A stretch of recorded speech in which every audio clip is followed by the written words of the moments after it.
In September 2019, WeWork was valued at $47 billion. It was the most valuable startup in America. It had offices in 111 cities across 29 countries. It had 12,500 employees. It had a waiting list. Then, it filed paperwork to go public, and everything fell apart. Within 47 days of filing, the IPO was cancelled. Within 6 weeks, its founder had been fired. Within 3 years, it had filed for bankruptcy. The $47 billion valuation became essentially zero. This is the story of how WeWork became the most spectacular startup failure in history, and the specific mechanism that made the entire thing inevitable.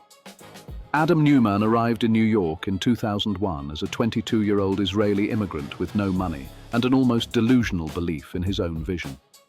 In 2010, he and his business partner Miguel McKelvey launched WeWork, a simple idea at the time. Take long-term commercial leases, subdivide the space, and rent it out by the desk or by the month to freelancers, startups, and small businesses who couldn't afford or didn't need a traditional office. The unit economics were straightforward. WeWork paid roughly $50 per square foot in rent. It charged tenants $100 to $150 per square foot. The spread was the business. By 2014, WeWork had expanded to 14 locations across 3 cities. By 2016, it was in 53 cities. The model worked. The demand was real. The growth was genuine. Then, in 2017, Masayoshi Son, the founder of SoftBank and manager of the largest private technology fund in history, met Adam Neumann. The meeting lasted 12 minutes. Son offered Neumann $4.4 billion. He told Neumann that in a battle between a smart person and a crazy person, the crazy person wins. He told Neumann to think bigger. Between 2017 and 2019, SoftBank would invest approximately $10.65 billion into WeWork. In a single transaction in January 2019, SoftBank wired $9.5 billion. With SoftBank's money, WeWork stopped being a real estate company and started being a valuation. Every new dollar of investment set a new implied company value. Every new implied company value justified another round of investment. The number kept growing, and the number, it turned out, was the product. At WeWork's peak in January 2019, the company was valued at $47 billion, more than the combined market value of every major US office landlord. WeWork did not own a single building. It was, at its core, a company that rented desks. On August 14, 2019, WeWork filed its S-1, the document required by the SEC before a company can sell shares to the public. It was meant to be the beginning of a triumphant IPO. Instead, it became an autopsy performed on a living company. Financial analysts, journalists, and investors read the S-1 and found things that should not have survived a competent board of directors.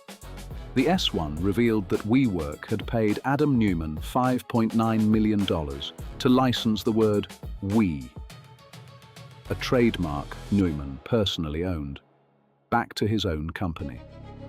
It revealed that WeWork had loaned Neumann $380 million in personal loans, which he had used in part to purchase properties he then leased back to WeWork, meaning the company was paying its own CEO rent.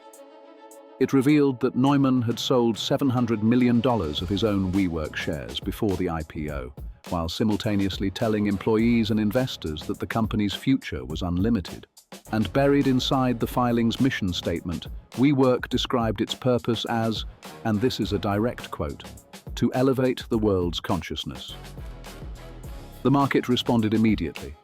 The implied valuation that bankers had been privately pitching to institutional investors, somewhere between $60 billion and $100 billion, collapsed first to $47 billion, then to $20 billion, then to $10 billion within days. No institutional investor would buy shares at any valuation that made sense for WeWork's current cash position. The company was losing $219,000 every hour of every day. WeWork needed to raise $3 billion in the IPO to avoid running out of cash entirely before the end of 2019. Without the IPO, the company had roughly 8 weeks of runway. On September 30th, 2019, 47 days after filing its S-1, WeWork withdrew its IPO. On October 22nd, Adam Neumann was forced out as CEO.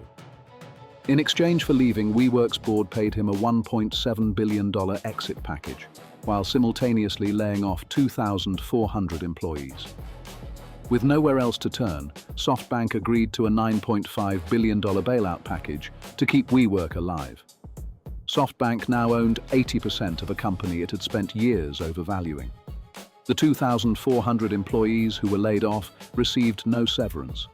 The staff who remained watched their equity, which they had accepted in lieu of higher salaries, become worthless. Over the next 3 years, WeWork attempted multiple restructurings. It closed locations across the globe. It replaced 3 CEOs. It renegotiated hundreds of leases. In November 2023, WeWork filed for Chapter 11 bankruptcy. The company that had once been valued at $47 billion had a market capitalization on the day of its bankruptcy filing of approximately $45 million, a loss of 99.9% of its peak value. Adam Neumann, who had been paid $1.7 billion to leave the company he founded, attempted to buy WeWork back from bankruptcy for an undisclosed sum. The bankruptcy court rejected his offer. Here is what actually killed WeWork, and it was not Adam Neumann's personal behavior, as entertaining as that story is. WeWork died because of what we can call the valuation feedback loop. In a normal business, revenue is the product. In WeWork's case, from 2017 onwards, the valuation became the product. Every time SoftBank invested at a higher valuation, it provided proof to banks, to future investors, to employees, to the press, that the company was worth what they said it was worth. This is circular. The valuation was justified by the investment. The investment was justified by the valuation. There was no external reference point, no revenue growth, no path to profit, no independent market signal that could break the loop. Until the S-1. The S-1 was the first moment WeWork was forced to publish audited facts, actual losses, actual liabilities, actual related party transactions, to a market that had not agreed in advance to believe the number. The market had not agreed. And the loop broke. The transferable lesson is this: any business whose primary evidence of value is what someone else paid for it has not built a business. It has built a reference to a transaction. Transactions can be undone. Businesses, real ones, cannot be undone with a press release. WeWork raised $12 billion. It burned through most of it. It never turned a profit. The $47 billion number was not a valuation. It was a bet. And eventually, someone asked to see the cards.